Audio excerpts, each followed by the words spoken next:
Hey there, Internet people, and welcome back to Green Wing Gaming, or welcome if you're new. If you are new to the channel, this here is a Monday upload, and Mondays on this channel, we like to talk about Warhammer stuff. So, today we have kind of a new topic, because it's going to be our first time talking about 30k, but we're only going to be talking about 30k kind of as an example to a concept that applies to Warhammer in general. So today the real topic is point scaling in armies, how much armies are affected, how much particular armies are affected by the point level you're playing at.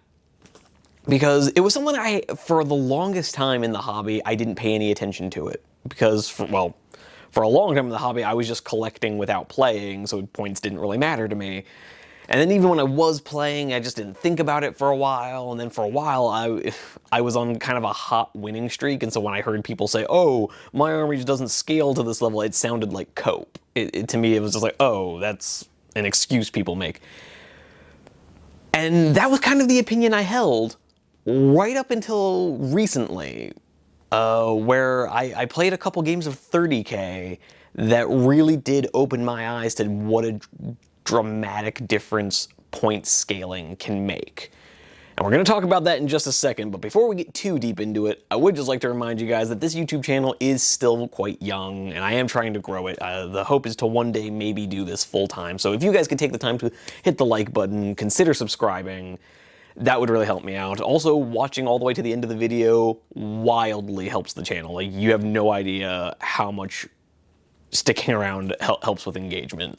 I would also like you guys to share your opinions down in the comments below, and I'm going to re-emphasize, that has nothing to do with engagement or trying to grow the channel. I just genuinely like hearing from you guys. I've heard some great opinions in the comments. I've had unit combos recommended to me. I've had all kinds of insights into the hobby from you guys. It's been absolutely wonderful. Can't really think of a negative interaction I've had with you guys in the comments, so go figure. Kind of makes me want to talk to you guys some more. Weird concept, right? But anyways, without dragging this self-promotion out too much longer, we are talking about point scaling today, so let's just get into it. Okay, so we're talking about point scaling and how it works, but I think the first really good place to start is defining the term, because in case there's some people who are new to the hobby who just don't know the term, point scaling is a term that hobbyists use referring to the fact that certain armies in Warhammer, or I suppose just in wargaming in general, behave differently depending on how many points of that army you're able to take. A good example of this is, I've heard it said a lot that a lot of synergistic armies, a lot of armies that really rely on different units buffing each other, tend to do better the more points of them you take. Because the more points you have, the more units you can take, and the more buffs you can start handing out to each other. And you really it starts becoming a bit of a snowball rolling down a mountain. The more of it there is, the more powerful it becomes. There are some armies, on the other hand, that are exactly the opposite. Off the top of my head, I'm thinking World Eaters in 40k. Typically, I have found behave very well at lower point values. Once we start talking about higher point values, then other armies start having more answers to the conundrums of the word bearers. It becomes a lot easier to deal with a word bearer charge when you have more guns. So that's why word bearers tend to suffer at higher point values, at least in my experience. I'm sure someone will disagree with me in the comments, but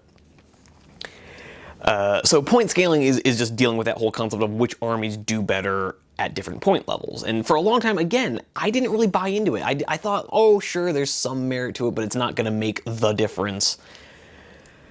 And that's where I want to bring up 30k, because I've been playing a lot of 30k lately. I've only played maybe 3 games of 10th edition, 2 or 3 games of 10th edition, and so I don't really feel comfortable commenting on point scaling there, but in 30k I've been playing a bunch of it lately, and I have seen a pretty dramatic case of an army behaving differently depending on the point level, because a friend of mine His Marine collection is fairly, I don't want to say small, but it's very limited. He's only recently started playing 30K within like the last year or so, and is basically his entire collection is the Age of Darkness box plus a few other vehicles. It's yeah, Age of Darkness box plus like a tank and a speeder, and that's about it.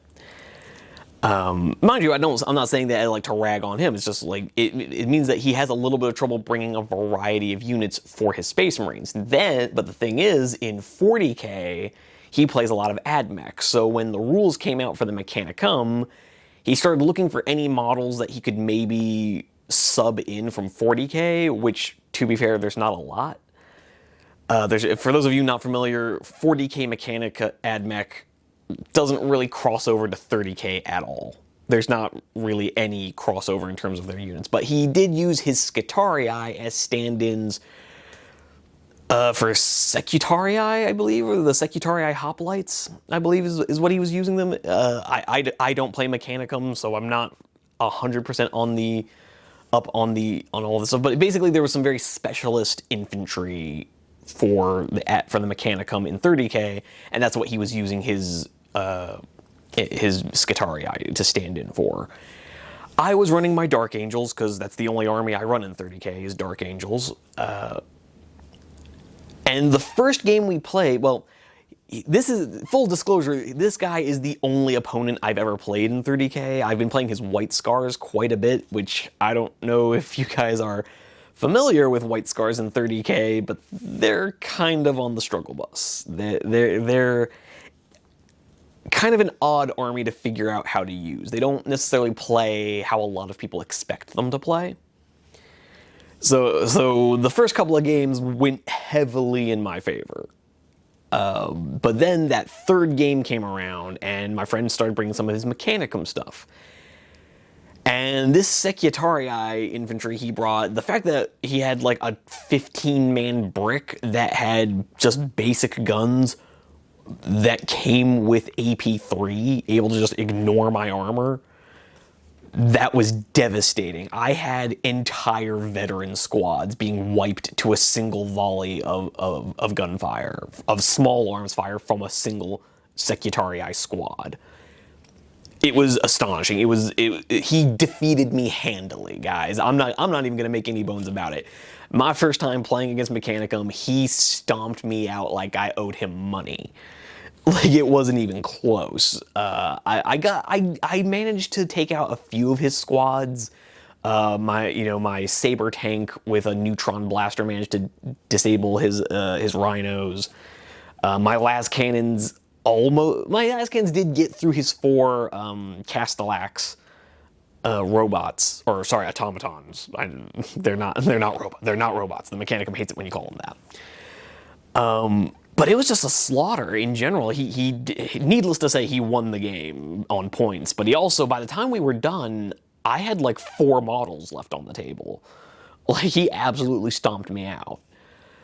But then we came back a week later. That first game against his Mechanicum, we played at 2,000 points. And like I said, it was very one-sided in his favor. Then we stepped it up to 2,500 points. And he added in like a vehicle and a couple more squads of his White Scars.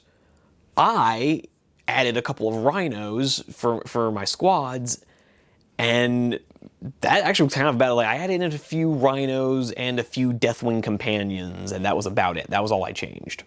And a dreadnought.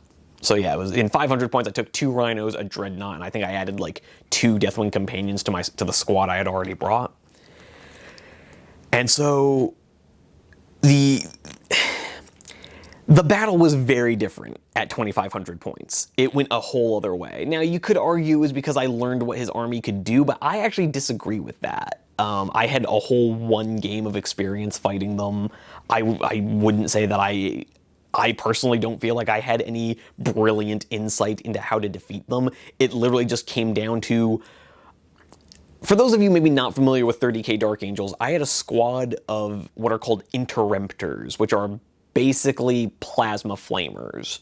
So they're automatically hitting. They use the little flame template widget that you use for like Necromunda and 30k. I picked a squad of 10 of those Plasma Flamers in a Rhino, and even though he ended up going first, he ended up getting first turn on me, and we roll. So I went first. He got off a solid round of shooting, managed to kill a few models. Didn't really do as much damage as I thought he was going to, and then I ended up turn 1 moving up my Rhino in combat speed, disembarking the Interrupters, moving them up there 7 inches. Even with a reaction, even with him using his movement phase reaction to try and back up from my Flamers, I was still more than able to get enough shots onto him to annihilate basically an entire squad. It really was that simple. The Flamers walked up, and one of his Secutarii squads ceased to exist. And then, in his turn, he moved up. I reaction moved forward. And then he shot at me, so I returned fire.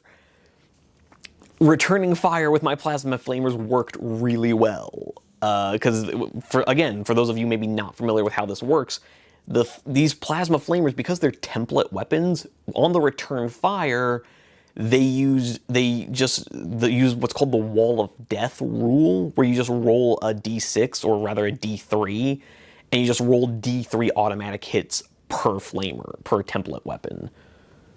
So, and because I was returning fire, you get to do that before you remove any models that were killed by by that round of enemy shooting. And you have to return fire at the unit that shot at you, because then if you're shooting at another unit, it's not return fire, it's just shooting. So his fire killed like 4 of my Plasma Flamers. My 10 Plasma Flamers returned fire and annihilated a second squad of his Secutarii. It got pretty bad. Now, those Flamers existed in the first game, but died instantly because they didn't have a Rhino, and he was able to just set up in a tower and kill them instantly. But the thing was, as soon as I was able to afford to bring Rhinos into this game, all of a sudden the whole tide changed, and suddenly I was able to counter his army pretty handily. So literally just a difference of 500 points. The first game was 2,000 points. The second game was 2,500 points. Just that extra 500 points dramatically changed the outcome of the game. Like, it was basically the exact opposite of the first game. By the time we were done, he had 3 models left, 2 of which were his Rhinos, and it was just a bloodbath. It was a slaughter. He successfully eliminated 1 squad from my entire army. It was bad, guys. It was rough. It was real rough. And so, yeah, some of that can be attributed to just dice rolls, went a little differently, random chance. But it really, to me, came down to, at 500 with that extra 500 points, I was able to dramatically alter my army in a way that the Mechanicum couldn't. And it's one of those things of the Space Marines really did scale up much more effectively than the Mechanicum did. Because him and I sat down after the game, and we really tried to analyze what else he could have brought in that 500 points that would have changed much. There wasn't a lot. Nothing that would have countered what I ended up being able to do. Instead of bringing a tank, could he have brought, a Domitar or a Voltrax? Sure, he could have brought those things, but I had some pretty valid counters to those. It just seemed really unlikely that he would have been able to do much about my list. So yes, this was the first game I ever played that really heavily demonstrated to me how point scaling can make a difference. And so I guess this little rant of mine is going on for long enough. So I guess we're gonna wrap this up by asking you guys a question. What other armies have you seen that behave dramatically differently at different point levels, because I've just pointed out Mechanicum in 30k. We've also talked about World Eaters in 40k being an army that maybe doesn't scale up super effectively. But now that my eyes have been opened to how genuinely this can alter the game, I'm just so curious to know what other examples you guys might have, because I really want to collect some data on this. So anyways, my opinion on this has been pretty well formed, that scaling does exist and it is a relevant factor. But enough of what I have to say about this. I want to know what you guys have to say about this. Have you experienced a dramatic point scaling difference in your wargaming? Let me know. It doesn't even necessarily have to be a Warhammer example. I would just really like to know what you guys have to say about this. But with all that being said, I've rambled on enough. I want to thank you so much for getting this far in the video. If you have, really means a lot to me. One more quick reminder to hit the like button, consider subscribing. It really does help out the channel, and it would really be doing me a solid, although you've already done me a huge favor just by clicking on the video. So thank you again. But with all that being said, I would love to see you guys down in the comments below. I would love to see you on some of our other videos, but in the meantime, happy wargaming. Onward to glory!